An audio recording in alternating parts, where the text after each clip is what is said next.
యేసు ప్రభువు వారి మరణ పునరుత్థానాల తరువాత ఖురాన్ అనే గ్రంథము అవతరించింది అని చెబుతూ అరేబియా దేశంలో ఒకానొక ముహమ్మద్ అనే ఒక ప్రవక్త గారు వచ్చి ఆయన తను ప్రవక్తగా ఆయనంతకు ఆయన గుర్తించుకున్నారు. ఆయనను ప్రవక్తగా గుర్తించవలసిన అవసరము లేకపోతే అలాంటి కమాండ్మెంట్ బైబిల్లో మనకు లేదు కాబట్టి మనం ఆయన ప్రవక్త అని పిలవవలసిన అవసరం లేదు. అయితే మన ముస్లిం సహోదరులకు ఆయన ఒక ప్రవక్తగా కాబట్టి గౌరవించి మాట్లాడితే తప్పు కూడా లేదు. మొహమ్మద్ సాహబ్ గారు ఈ పుస్తకాన్ని తీసుకొని వచ్చినప్పుడు 4వ అధ్యాయము 155వ వచనం నుంచి 157వ వచనం వరకు ఈ విధంగా అంటున్నాడు. ఏమని అంటున్నాడు అంటే, అల్లాహ్ ఈ విధంగా మాట్లాడుతున్నారంట.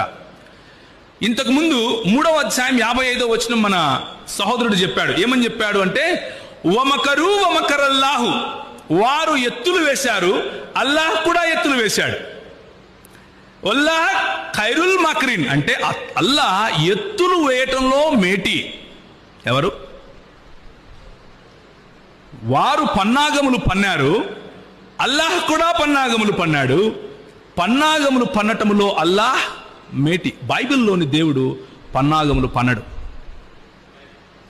బైబిల్లోని దేవుడు పన్నాగములు పన్నడు.